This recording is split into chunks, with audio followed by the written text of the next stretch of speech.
Having aired more than 900 episodes since premiering on NBC way back in 1975, Saturday Night Live has had its fair share of moments that have missed the mark. With that in mind, here's a selection of SNL sketches that the performers wish they could bury forever. During a March 2000 SNL episode, in a sketch about Regis Philbin trying to find a new co-host, Jimmy Fallon revealed his impression of a former SNL cast member. Nothing wrong with that, you might think, but the problem was that the very Caucasian Fallon was playing the very African-American Chris Rock, and he donned blackface to do so. At the time, Fallon's impression of Rock didn't really prompt much noticeable backlash, but nothing stays buried for too long in the age of social media. So in 2020, Fallon's past caught up with him when the sketch resurfaced to renewed criticism. Fallon quickly took to Twitter to express his remorse, as he explained. In 2000, while on SNL, I made a terrible decision to do an impersonation of Chris Rock while in blackface. There is no excuse for this. I am very sorry for making this unquestionably offensive decision and thank all of you for holding me accountable. So I thought about it, and I realized that I can't not say I'm horrified and I'm sorry. And I'm embarrassed. Fortunately, it turned out that there were no hard feelings from the target of Fallon's impression. As Chris Rock told the New York Times, Jimmy's a great guy, and he didn't mean anything. A lot of people want to say intention doesn't matter, but it does. And I don't think Jimmy Fallon intended to hurt me. And he didn't.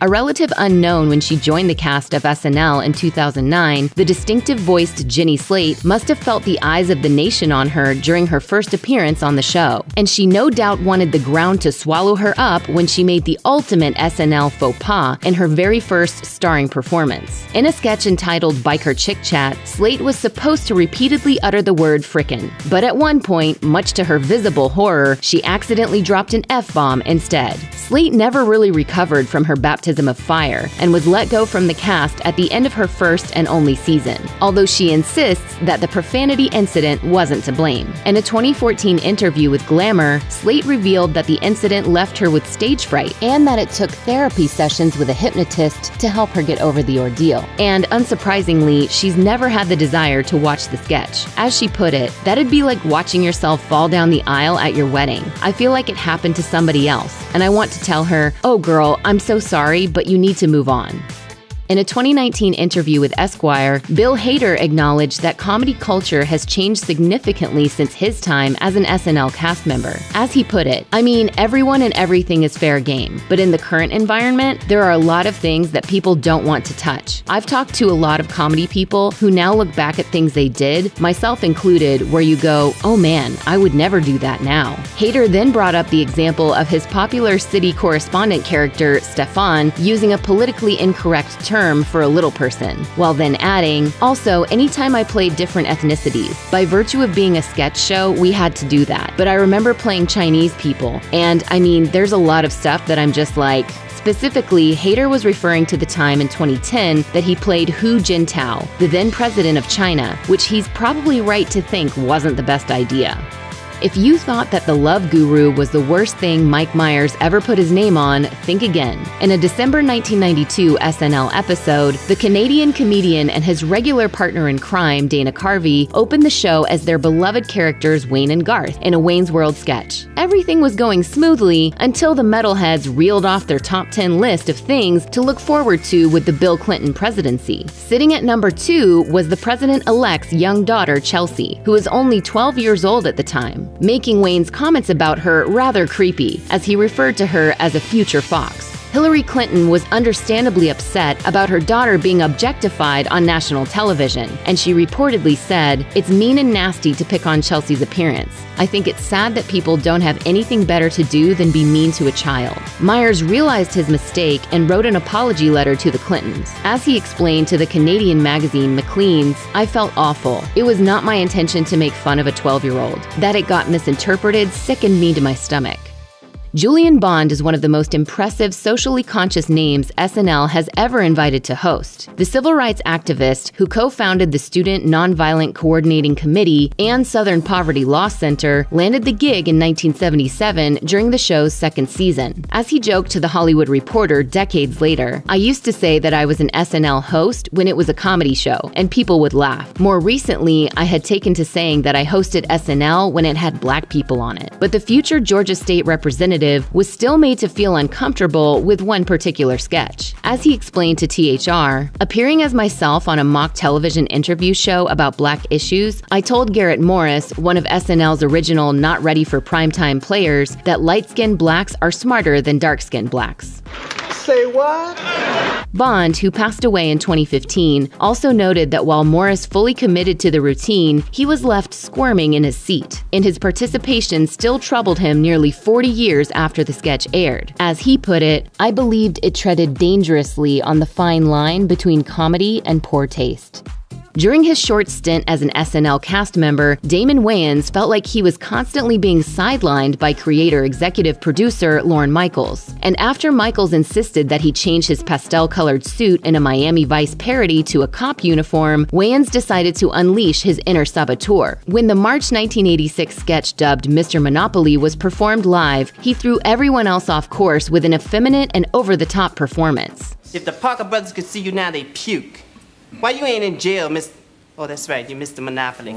As Wayans explained in a 2015 interview with The Weekender, he'd found the original script unfunny. Although his act of rebellion didn't provide much laughs either, it was something he felt that he needed to do. As he put it, "I was angry. That's the reason why it wasn't funny, because I do a funny, flamboyant character. It wasn't funny because I was angry. It was right after Eddie Murphy left the show, and they weren't letting me do things that he would do. So I went against the script. That was my frustration." Wayans was fired from SNL almost immediately thereafter, having appeared in only a dozen episodes, an outcome he admits was both justified and desired. Despite ending his stint in acrimonious circumstances, he returned to SNL as a host 9 years later.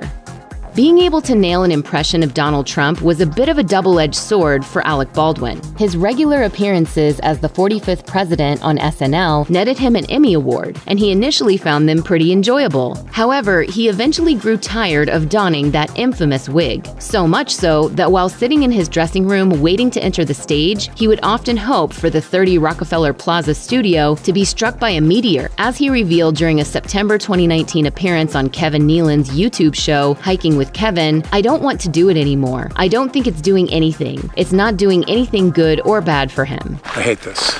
Despite this confession, Baldwin went on to continue to play Trump on several further occasions before the result of the 2020 presidential election finally put him out of his misery. The Match Game host subsequently tweeted, "I don't believe I've ever been this overjoyed to lose a job before." A couple of hours later, he then added, "It will be comforting when we have a president who doesn't tweet twice as much as I do."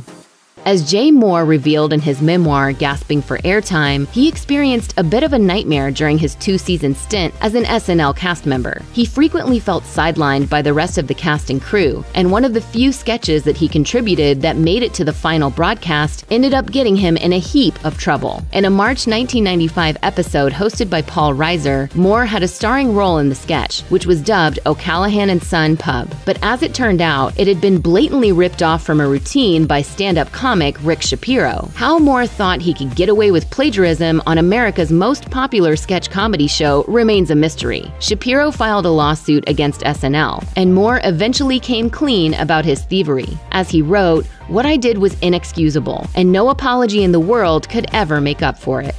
The 1990 SNL sketch in which Chris Farley competes against Patrick Swayze for a spot on the Chippendales dance troupe is among the show's most beloved. But according to Chris Rock, it was also a moment that sparked the larger-than-life Farley's downfall. The sketch sees Farley and Swayze squaring off in a shirtless dancing battle, to the tune of Loverboy's power pop hit, Working for the Weekend. Although the former proves to be just as nimble as the latter, the brutal judging panel tells Farley that his frame is too fat and flabby for the role. You see, it's just that at Chippendales, our dancers have traditionally had that lean, muscular, healthy physique.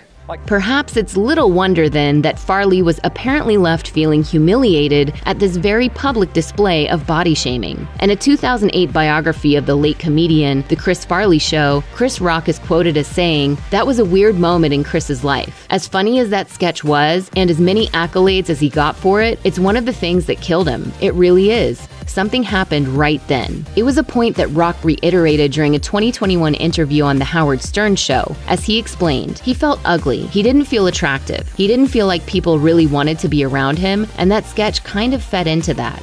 There's one particular sketch that Julia Sweeney no doubt wishes she could erase from SNL history, but not because it was terrible, quite the opposite in fact. The problem was that she found the antics of her fellow castmate Chris Farley so hilarious that she spent the whole time trying and mostly failing to stifle a laugh. And she remains embarrassed at her supposed lack of professionalism. While appearing at the Groundlings Diversity Festival in 2020, Sweeney discussed the sketch in which the late Farley played Matt Foley, a motivational speaker tasked with getting troublemaking teenagers, played by Christina Applegate and David Spade, on the straight and narrow. But it was Sweeney, who played their mother, who ended up misbehaving the most. As she recalled, "They had to cut around me because I was laughing, because it was like I had the best seat in the house for the funniest friggin' thing that was happening on the planet." When fellow panelist Sherry O'Terry pointed out that one of Sweeney's co-stars was also in hysterics, Sweeney responded, "Yeah, Spade was laughing too, but they were mad at me. They had to change camera angles, and that's terrible. That is terrible. I just feel awful about it, actually." Check out one of our newest videos right here. Plus, even more Nicki Swift videos about your favorite stars are coming soon. Subscribe to our YouTube channel and hit the bell so you don't miss a single one.